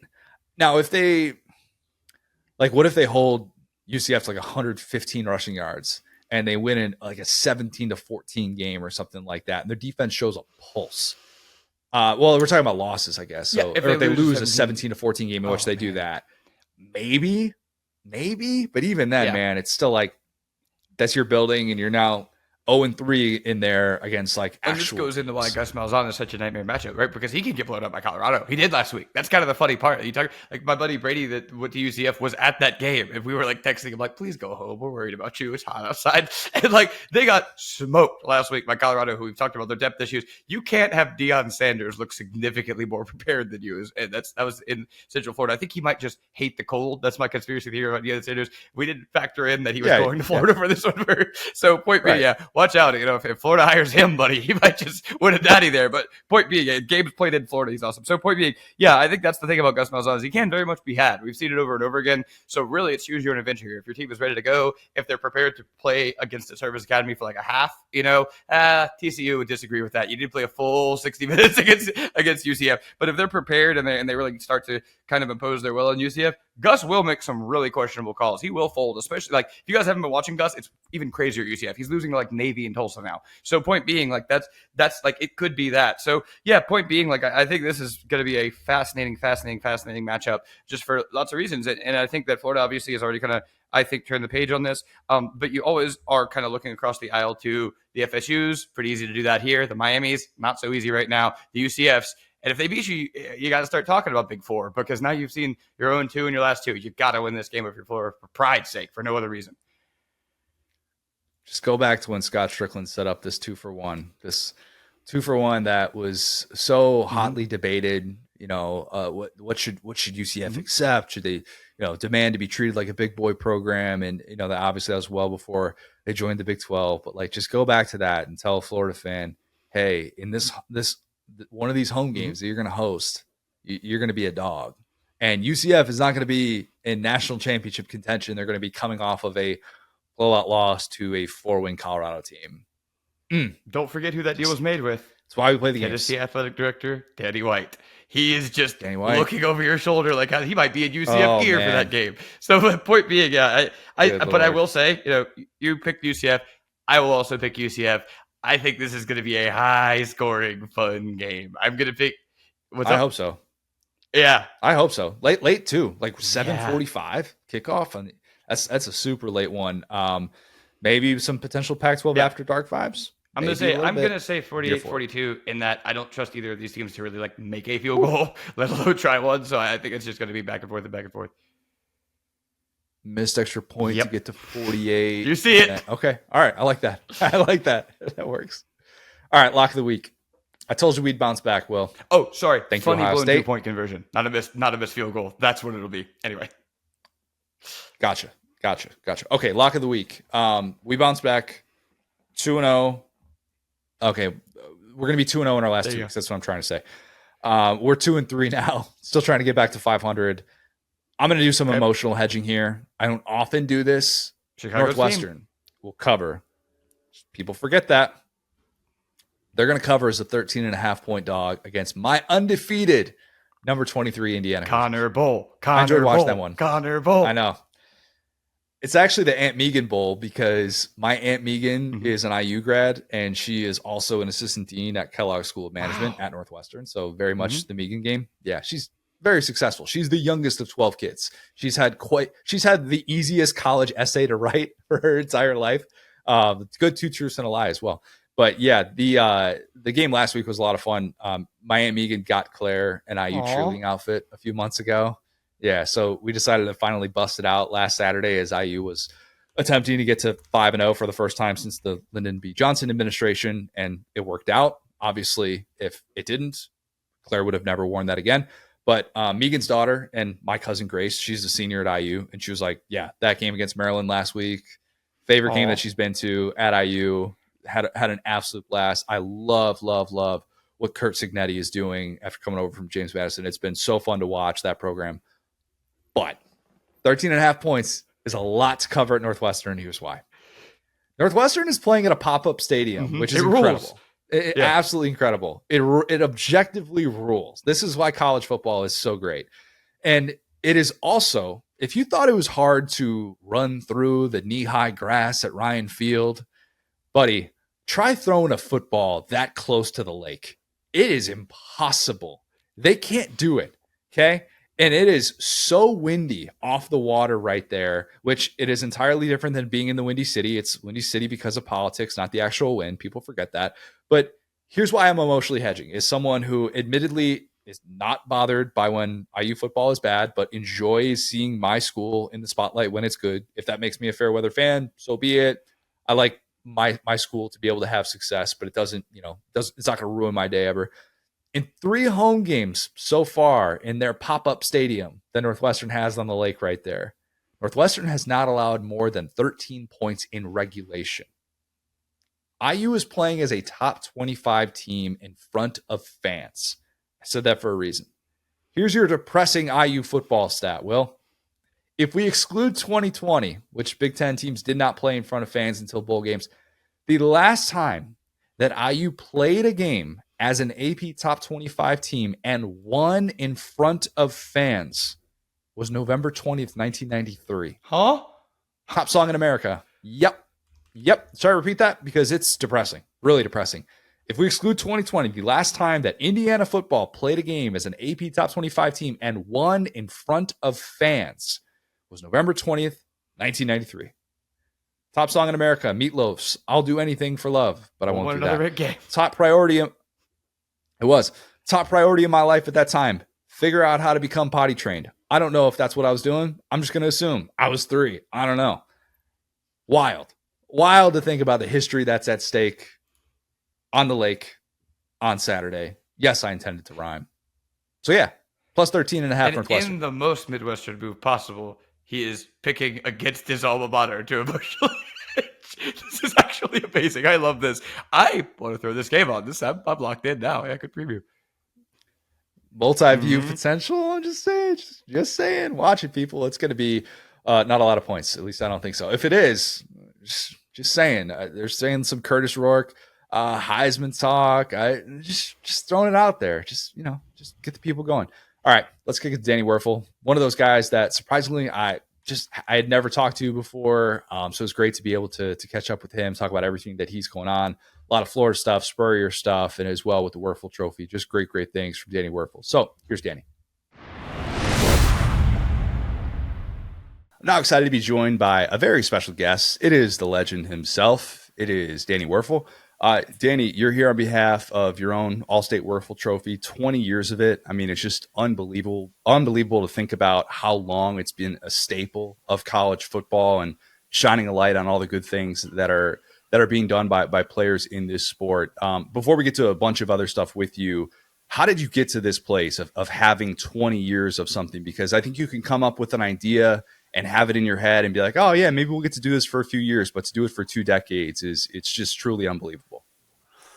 Well, as you know, I was a quarterback, and quarterbacks, when things go bad, get a lot of the blame, but when things go well, they usually get most of the credit. And so, you're asking me a question, and I'm taking a lot of credit for this, but it's really a lot of other people's vision, a lot of people's efforts over the years to kind of build this to where it was. And it started very small. There's a group of guys in Florida that wanted to create a college football award, and I was very humbled that they wanted to name it after me. But my initial thoughts were, there's too many college football awards already. We don't need another one. But they said, no, this is different. This isn't about yards or touchdowns or, tackles. This is about community service. And that, of course, piqued my interest. That's a big staple and value in my life. And I think ultimately it was Rudy Riska, who was the emeritus director of the Heisman Trophy, who called me and said, Danny, this is a good thing. You should really do this, and this could be very special. And over the years, it's grown. And then this year, to partner with Allstate as we're moving into our 20th year is just unbelievably exciting for all of us. And really, the idea to shine a spotlight on the good things that these guys are doing, to have 111 nominations is unprecedented, and to tell the stories, it's very inspiring. So how can people get involved with it this year? Doing it this year the way that you're doing it, I know is a little bit different in the past. So what's something that our listeners can be able to kind of apply to their lives and add to the good that you're trying to do here? Yeah, well, the first thing is you can actually vote. There's a fan vote for the All-State Wuerffel Trophy this year. So if you go to ESPN/Allstate, you can get in on the action and actually help us pick our winner. I think by sharing the stories and paying attention to the stories, it makes us all a little more inspired to do things. And these guys are doing great things in their communities, and that inspires me and hopefully all of our listeners here to volunteer more, to think about how you can use your resources, your talents to help other people's lives be a little bit better. Danny, you knew we were going to talk some Florida stuff, of course.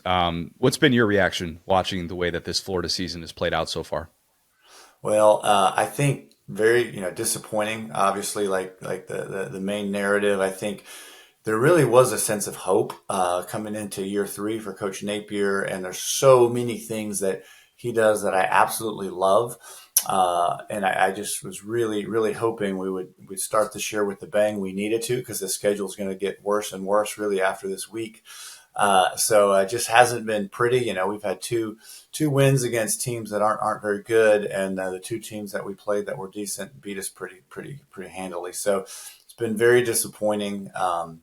Especially when you get a call from Coach Spurrier and you start reminiscing on the days that we had, or you talk to Tim Tebow or Major Wright or Ahmad Black, and you reflect on the days they had with Urban Meyer, and to think that we're hoping to get to 500 is very, very disappointing. Have you even allowed your brain to go there on Saturday? The idea of UCF coming into the Swamp, coming in and imposing their will with their ground game, and anticipating what that would mean for the state of the program. I know, as a competitor, you're never thinking about, what's it going to feel like if we lose? But as a fan and someone that doesn't have that control at this point anymore, do you even go there in understanding that dynamic is on the table? I think so. I think I am a competitor, but I'm a little bit separated from this everything that's happening. So, I'm not going into play. I'm not trying to have my brain on full alert to be successful. But just looking at it rationally, I mean, Gus Malzahn, they've done a great job there. They've really built this team. And, years ago, to think about the situation, it'd be unheralded, unprecedented, whatever words you want to use. But I think to think about the reality of where we are, it's true. They could come in and they could run the ball all over us, and that would be very, very disappointing day. One more in a line of many. I shouldn't say what would be your thoughts on DJ Lagway having a certain type of season, because I think there's already been a pretty good body of work to be able to determine how we all feel about him, because somebody that obviously was so decorated during the recruiting process, and it's been fun to see the flashes of him so far. But you've played that spot, you've been in that spotlight. What's been your thoughts on his play to this point of his career? Well, he's had some super bright moments, and he's incredibly talented. I think it also has shown that it's really hard to play young. I played as a redshirt freshman, but I had a whole year under my belt out of high school, just watching and learning and growing. And so, the ceiling is high. There's big upside with him. But I also think there's just a level of detail and consistency that Graham brings to the table as well. So, rather than be frustrated with it, I'm grateful that we're talking about two good quarterbacks instead of some of the other programs maybe in our state that are trying to find one. Why has this been so difficult? And you've gotten this question before, so I apologize for repeating myself here. But why has it been so difficult for Florida to find that right post-Urban coach? Because I think that even though Urban ideally would have been there for 20 years and that didn't work out that way, I don't think you can ever be disappointed with 2 national championships. Why has it been so difficult in this revolving door for the past 15 years? Well, I think if you just look at our program and you look at that and say, man, how has this been so difficult? It's a little bit in isolation. But I think if you were to scan a lot of the programs around the country over the last 20 years, you see that it's really hard to pick and find a great football coach. It's really hard. The times have changed as well. There's more and more great programs. Who would have bet money for sure that Steve Sarkisian was going to be so successful at Texas? He has been amazing, and so you just never know which coaches are going to hit and not. And so as a selector of coaches, you got to make the best decisions that you can. I was really excited when we hired Dan Mullen. I thought he was going to be, and did have a lot of success. I was very pleased when we hired Billy Napier. I think all indications prior to coming to Florida showed that, man, he really has the resume to do this, and that hasn't worked out at this point. So I think it's just hard. It's a tough time. And I am surprised. I really, really was hopeful and very expecting that this regime would really do more. I think they got everything they asked for from the administration, and there's so many things going for the program. It hasn't translated to on the field. I'm sure you've had a lot of different people who have inquired about your interest in coaching and media, and I understand your path is what it is, and it's something that you've done so much good in. But What have been those inquiries like over the years? Because I imagine someone with your skill set and background has had no shortage of those opportunities come his way. Yeah, man. If I had 5 lives to live, I would absolutely give one all to the wall for coaching. I love working with teams. I love developing people. I love strategy. I love football. I do think I could have been good at that. But, for me, I think you've got to think about if you only have one life to live, where are you going to give all your energy? And there's just been these other things through Desire Street Ministries, the Wuerffel Foundation, and other things that I was more passionate about. So, but man, every now and then I get the bug. I'm working with a high school quarterback right now, and that's exciting. To see that. I've got some ideas of things that I played in the NFL's kind of version, or a bunch of NFL players played in that flag league a few years ago. And I learned some offenses where you can run 2 quarterbacks, which is pretty sneaky, and 3. And I'm like, man, I think some of this could work in real footballs. And so there's a part of me that has that itch. But again, I've got some other things that I'm more passionate about. I'm just saying, flag football in the Olympics in 4 years. I have you given that a thought? To what? Watch it? To coach it? To play? I can't to coach it, to instruct. Yeah. Possibly. I think I think what they're doing though is, I think it's 4 or 5 man flag football, which is a little bit different than what I would be more accustomed. When I played, it was kind of more like a 7-on-7 game, which translates more to actual football in my experience. I think you got to be pretty expert in the nuance of 4 or 5 man flag to really know. So there's other guys that can handle that. Let's go back to your career. Spurrier, obviously, like your memories with him, I'm sure there are just too many that have, you'll forget more about Spurrier than all of us will ever know. But what was that first interaction with him like, to be recruited by him, understand the presence, and then to actually develop a relationship? Like, what's your first earliest memories of getting recruited by the HBC? There were so many different styles of ways that people recruited me, and different things that they would say and do. But what I remember the most was he would show up, and he just had some pieces of paper that showed you how many yards all his quarterbacks always threw for. It was like, yep, you want to throw for 300, 400 yards a game, a lot of touchdowns. This is the place to go. It's hard to argue with that. Gene Stallings was recruiting me at Alabama, and it was incredible. I loved him, loved what he stood for, loved what he was doing, but at the end of the day, he was like, yeah, if we had the right quarterback, we might throw for 200 yards. And it's like, what I love about football is like the same thing I loved when I was in middle school, out throwing the ball in the backyard with your buddies, and that's what Spurrier did. And so that was I think just the confidence that he had and the success that he had with quarterbacks at every stop along the way. Duke, USFL, wherever he was, his quarterbacks were throwing the ball, and that's pretty exciting. I always think it's fascinating to hear from guys who get into a system with an elite offensive mind and what that learning curve is like, because we truly only see the finished product in so many of these cases where a guy gets out there and it looks easy for him, and you see the scheme with these big throwing windows, and they got time to throw, they got time to do this and that, and it's such a quarterback friendly system. But can you explain what it's like, that grind of showing up and actually having to master these concepts? Because I can't imagine, even if you have an elite offensive mind, that it just instantly clicks for you. Yeah, well, I think there's a handful of things that come into it. First of all is the actual play design. And Coach Spurrier has a philosophy that there's a great play for every defense, and there's a great defense for every play. And his goal was, if he could predict what defense you were going to play, he could get the perfect play.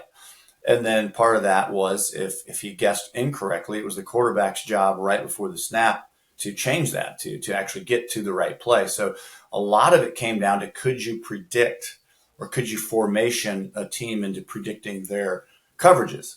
And so that was pretty high level stuff, and he was way ahead of the game. And so when you get the right play on, you have a chance. But then kind of you come into the execution, and he's very, very flexible and has a lot of adjustments. But man, he was insanely precise on the details of the route, the timing, and the quarterback's drop, timing, and head position.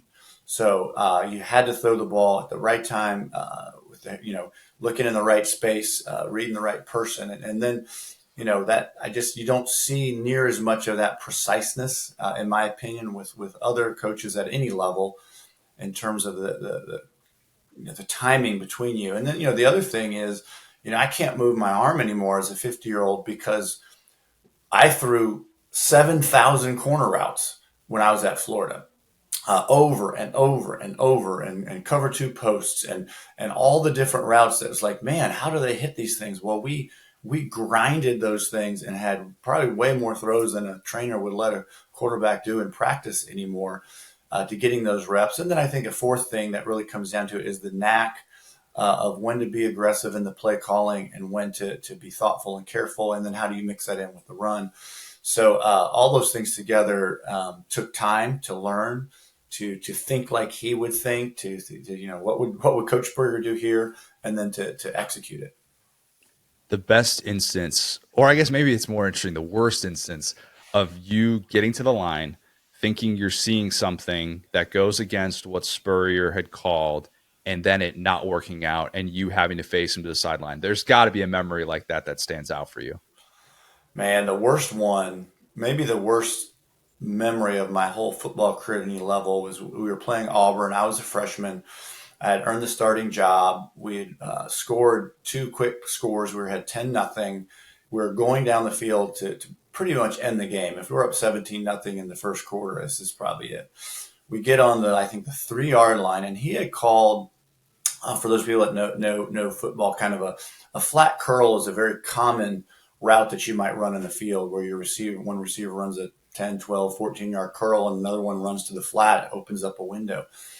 But you would never really do that on a 3-step drop. There's just not a lot of space, and you wouldn't really ever do that at the 3-yard line. But he saw they were running this sort of combo coverage that was wonky, and he believed if we ran that, we might just have a wide open, easy touchdown. Well, none of us quarterbacks, I remember Brian Schottenheimer and I during the week, were like, we hate this play.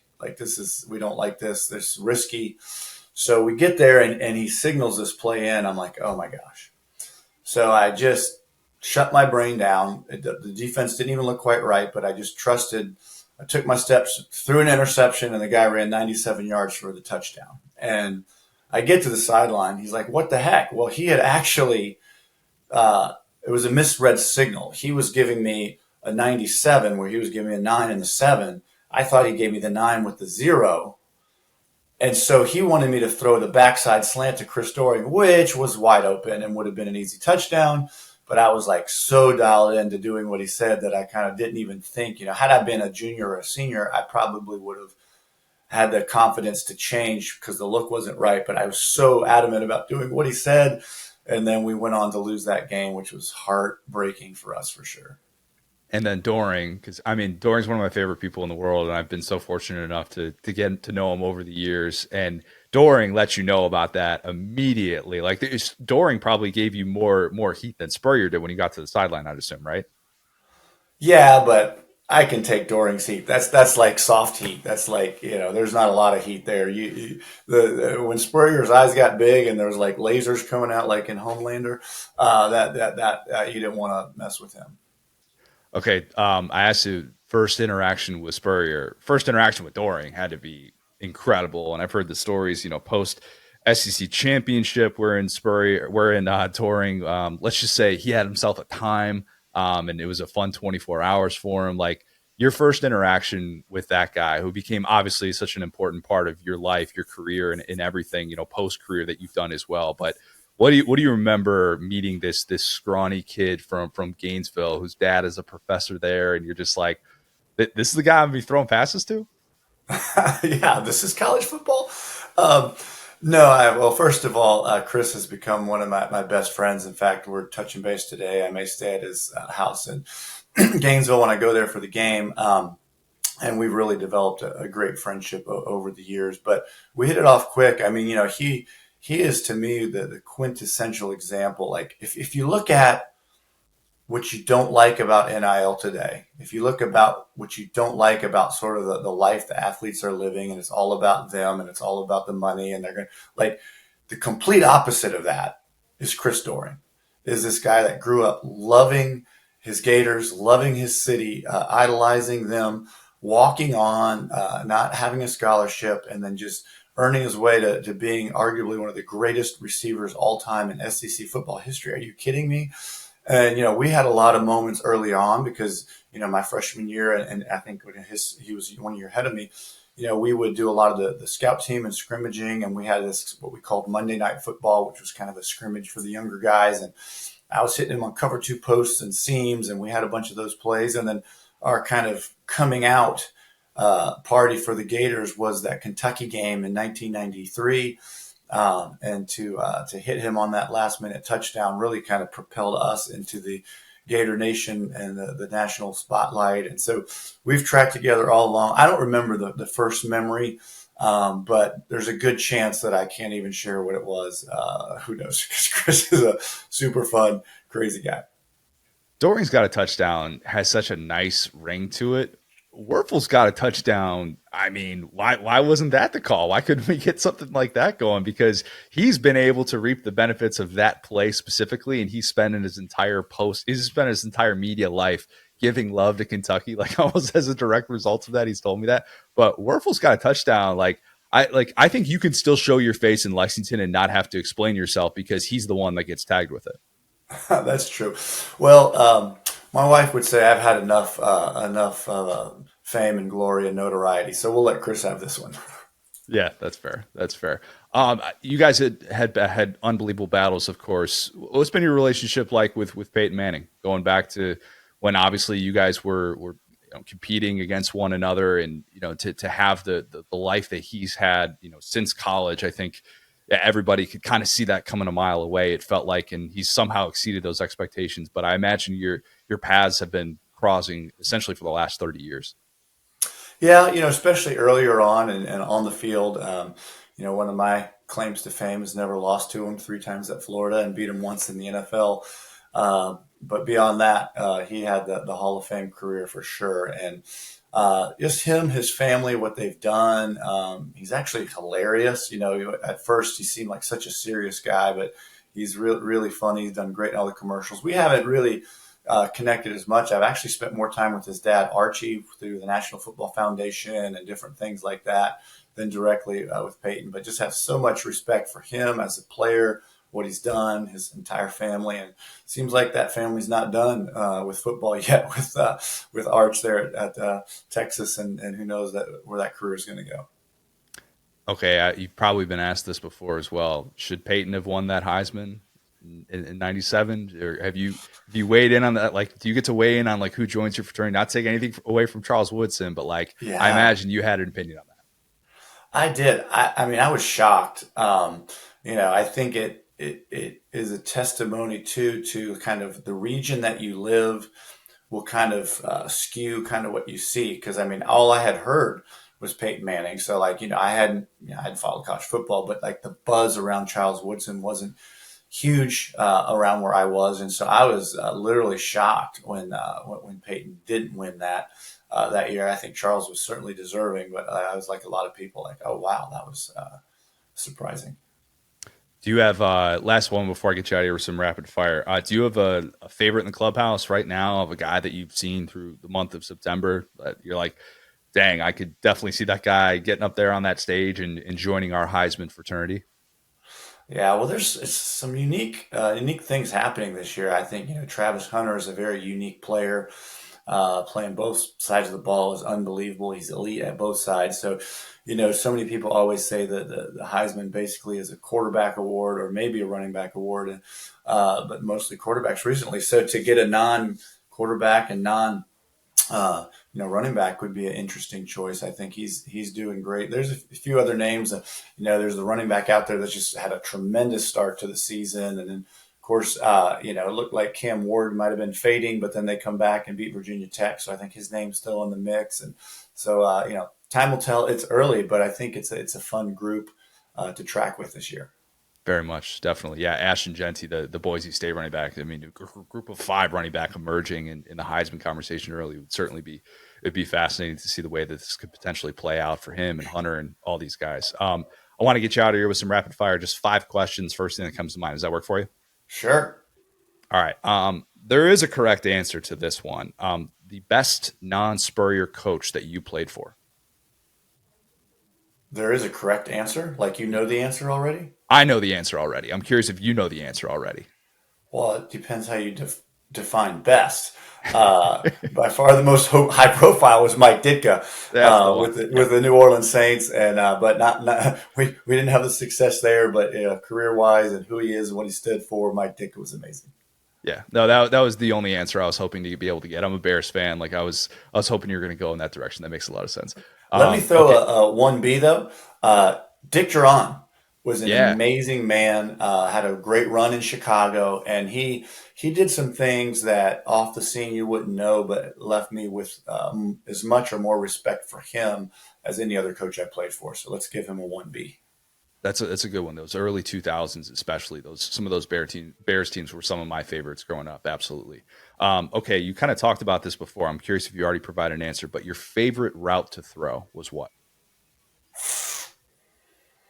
Either a corner or a fade. I love dropping the ball in the bucket, and we got pretty good at both of those routes. Really, yeah, I think that'd be it.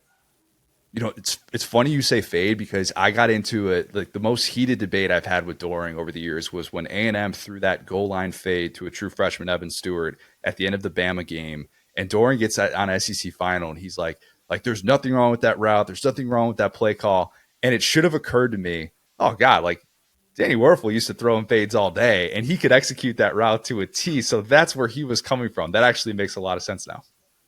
Yeah, well, also too, what's interesting, you can, if the receiver gets around the defender, you can throw the ball upfield and beat him. But if he keeps you even if he's totally covered, you can throw it wide to create space. So there's two options that we would use, and that's why we're successful. But nowadays there's a third. They're doing a lot of kind of back shoulder throws. Yeah.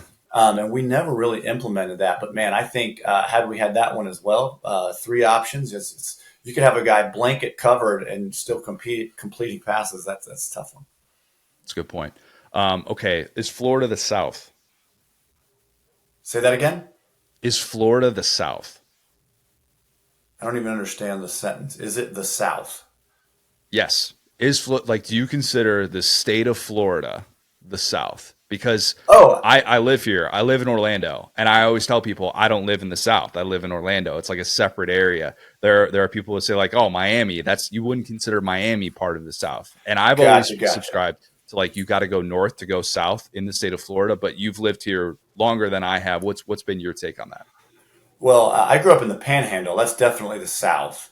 I would say non-beach and non-urban, much of Florida is very southern. You drive out of Orlando and go to Kissimmee, you're in the South. So I would say rural Florida and non-beach Florida is much more southern in culture and style than maybe the beaches or the urban areas. Where would you have gone if you didn't go to Florida? I assume you said Gene Stallings before and Bama. Would that have been your choice if Florida didn't end up working out? Probably that would have been my third. I think at the end it came down to Florida State and Florida. I love Bobby Bowden. I love what was happening there. So really at the end, and Florida State was probably my first choice kind of moving into the recruiting cycle. My sister went there. So probably would have been Florida State, but I'm very thankful that Steve Spurrier wooed me away. Yeah, I think many Florida fans would agree with that, just a little bit. Okay, last one for you. Best memory with Chris Doering was what? Man, there's a lot of good memories that we've had together. I remember being at his daughter's 1-year birthday party when we were in Washington. I remember, celebrating that touchdown against Kentucky. I remember kind of us being there for each other in some really tough times in life over the years. And so to me, it's the totality of it. It's the length of the relationship, the ups and the downs. But probably my favorite memory is we would play this game before every game. We'd sit on each other's bed. We were roommates on our beds, and we would just grab a football and do chest passes at each other and see who would drop it first. And you can ask him, but he's not the best receiver at that game. I'm going to give him some heat for that. Definitely. Oh, yeah. Danny, this has been absolutely awesome. Really appreciate the time. 20 years of the Wuerffel Trophy It is no small feat. Love everything that you're doing, not just in college football, but in the world. And want to wish you the best luck on everything, man. Appreciate it. Thank you. Take care. All right, well, lad of the week. I teased it in the beginning. I knew we were going to have a lot. So we talked about this before. We're actually not going to step on each other's toes. So why don't you start? Because I have several that I'd like to acknowledge. Yes. I talked about this in the last podcast, but I just cannot be more complimentary of this young man, this whippersnapper, as I turn 30. That is Ryan Williams of Alabama. I, for one, was surprised by the University of Georgia losing to the cast of Stranger Things and all these freshmen, right? And I found myself rooting for the University of Alabama, like I said, for the first time maybe in my life. And a lot of that is because of course, all-time, lad, Jalen Milroe, who has always just been smiley, happy. He's been put in these weird offenses. He's been great. Ryan Williams is the other half of that reason. This gentleman, and I was not going to just really go overboard here until he changed his Instagram avatar after the game to a picture of Michael Vick holding a bulldog puppy. That is one of the most insane, sicko, savage things I've ever seen in my life. This child was born in 2007, before LSU's 2007 national championship. Like, right, that same year that I vividly remember, this guy is looking at Georgia and just sticking his tongue out like a kid who does not know any better. And you know what? He's right. He's right. There's almost nothing that you could do after that game. He's a guy from, Saraland, Alabama, who had been, potentially decommitted, had, seen the light come back. This is the greatest freshman wide receiver so far I think we've ever seen. I think he has a signature game. You could look at the, Keyshawn Booties. You could look at, the freshman from Clemson that played really well in the Natty, but then didn't do much. Ross, Justin Ross. Yeah, like you could look at some of those guys. But in terms of, we did the preview talking about Cam Coleman and talking about how impossible it was for a freshman to succeed in the SEC as a receiver. And this gentleman's already done it. I think if he decided to go, retire today, he would have had a great freshman season in Alabama. So hats off to him. Alabama is, becoming fun, which is crazy. I think that in the social media age and the NIL age, that's a good adjustment. That was kind of my criticism of Alabama was kind of like the joyless murder ball stuff, where it's like, okay, well, the Golden State Warriors, they're a dynasty. I can look at them and enjoy watching them play. So they don't really bother me per se. But with Bama, it's kind of like faceless. The empire is just beating you into dust. Now we got this kid, Ryan Williams, that I talked about at the time. He painted his fingernails because his 13-year-old sister wanted to. He's just a lad. And I have not been so excited to, I guess, cover or weigh in on the career of an athlete. I mean, my guy I always go back to is John Wall. I remember when John Wall was this age and coming up, and I was like, I can't wait to follow this guy for his full career. And it's, it's pretty much over now. That's the thing. This is kind of one of these next guys. What's he going to do after the next rank win? Is he going to change his Abby? Has DeBoer talked to him? Is DeBoer condoning it? Because it looks awesome. Because if you look like that, I mean, I hate to just take a shot at Auburn here. We talked about you got to get your freshman wide receivers involved so more guys follow their suit. Buddy or freshman receivers or high school receivers looking at this guy going, they gave him those targets in that game, and he did that after the game. I want to be like that kid. That's a good point. Yeah, I mean, you're selling your proof of concept. Yep, there's no doubt. Kalen DeBoer has been able to do that as a result of the play of Ryan Williams. Without him, I don't know that that Bama's offense is doing what it's doing. That's such a crazy thing to say. I did not anticipate saying that in the first month of his college career. Speaking of that, I think we need to do something with Ryan Williams that we used to do with LeBron when he was with the Heat. Every offseason, it was LeBron has added 10 pounds. Yep. LeBron is now 6'8", 280 pounds. You're like, is he really? We sure about that? Mo Bamba is the size of a star. Right? He cannot get bigger, okay? We've added enough weight to him.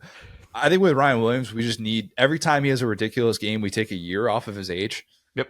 And by the end of the year, we're going to be like, this 9-year-old, buddy, he is 6 and he's doing this. It's unbelievable. He is 6 feet tall, which is very funny because he's like 6'2". He's listed at 6'5" allegedly, but yeah, maybe he's kind of cheating there, I'm just 6 feet, whatever. That was even funnier. So yeah, no, good point. We'll just do he missed his middle school dance for this one. Right. This guy Sadie Hawkins, yeah. This guy should be getting potty trained and he's catching passes like this. It's unbelievable, man. All right, I got 3 that I want to acknowledge here.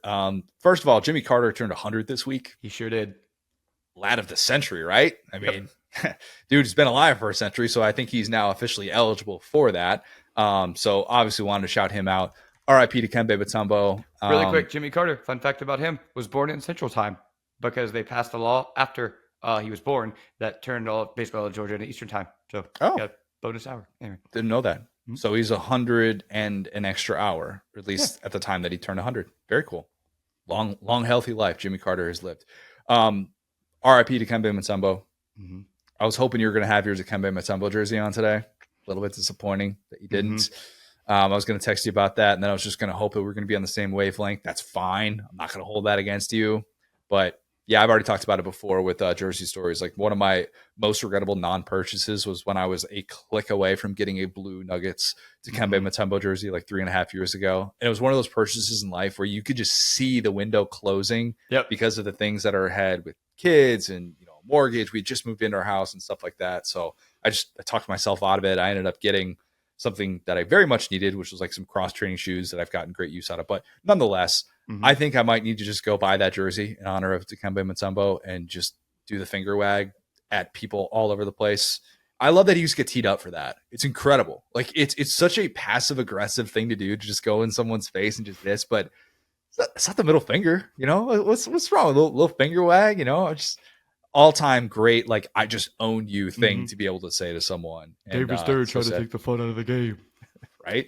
It very much are. So yeah. It's very, very sad news to see that this week. And last one, very different note.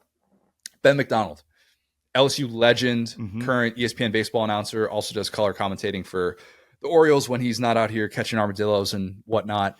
Ben, I don't know if I've talked about this a lot on air, but Ben is someone that I've become really friendly with the last couple of years. And I don't pretend to watch baseball nearly as much as I used to, just because I don't have the time. But I still watch and write stories off the College World Series for SDS, and I watch all that stuff, obviously, when that's going on. So apologies again if I'm repeating myself. I'm not sure if I've told this story, but a couple of years ago, I wrote something for SDS about what a shame it was that Ben McDonald was not on the call for the College World Series final. I thought that was kind of an injustice for someone that is unbelievably authentic. I think he comes across just in such a genuine way, how funny, how insightful he is, and just all these things that like anybody who listens to him call a game, if you know, you know. And so I write this column, and afterwards he reaches out to me and he thanks me for writing it. And I was just like, look, I was just kind of speaking from the heart. And as somebody that's like watching these games, it's just something that's been on my mind. And so after that, we stayed in touch, and I won't get into specifics here, but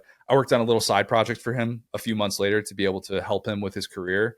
And fast forward to this week, for the first time, Ben is on the call for ESPN's coverage of the MLB playoffs with Sean McDonough, which what a duo that is. That's incredible. And I'm so fired up for him. I really am. Like I was texting with him the other day, and he thanked me for writing that column because he's like, that got attention that got the attention that it needed to those decision makers at ESPN. And it just kind of like made my day seeing that. And like, in all honesty, that's silly because a column like that took me a few hours to put together. That is not even a drop in the bucket compared to the years and years that guy has put in working at his craft in media since, post number one pick and his baseball career ending, all those different things. But that guy, for my money, is just one of the best color commentators, not just in baseball, but in all of sports right now. I think he is so fantastic at what he does. And I would have said that even if he didn't know that I existed. So Ben is the best. And I'm just absolutely thrilled that he's getting an opportunity like this that he deserves. Yeah. I mean, he's a guy that, growing up in Baton Rouge, we always really admired. He was like Paul Skeens before Paul Skeens. I could say, massive guy, 6'7", went number one overall, has a ton of the strikeouts records. I mean, nationally and at LSU. And so he was just super fun to watch. I, won't pretend like that. It was before my time, obviously, when he was playing for LSU, but I heard the stories and I saw, the highlights and stuff. And where I'm going with that is a lot of those guys that are born with these great athletic gifts, they go first overall in the draft. They have these dominant careers very early. Like, when you're 6'7", pretty early, you can probably be a professional athlete. A lot of those guys kind of come off as, certain way. And everything I've seen out of him is exactly what you just said. Plenty of people have stories about him in Baton Rouge in terms of just him being a good guy. So, yeah, it's cool. A guy that we've talked about before because, not really reason to, but I agree. I think that every time he's on a call is, number one, objective. Number two, he does a great job, brings a layer to the game that I think is very, as college baseball is really taking off and we're seeing more coverage of that. I think he's a guy who will kind of be at the forefront of that, which is really cool. Like watching a game and hearing a guy say that slider was dirtier than a martini on Bourbon Street. Like, this guy's the best, man. This is what baseball needs in so many ways. And I'll always be a massive, massive Ben McDonald fan, and I wish him nothing but success. And hopefully he has some awesome calls during the MLB playoffs. All right. That's pod. That was a loaded pod for the people. Week 6, it is here. If you haven't, leave us a 5-star review. Subscribe to our YouTube channel where you can watch every single episode of the Saturday Down South podcast. Follow us on Twitter at the SDS Pod, at Set Down South, at CJ O'Gara, at Go So Hard. Thanks, guys. Talk soon.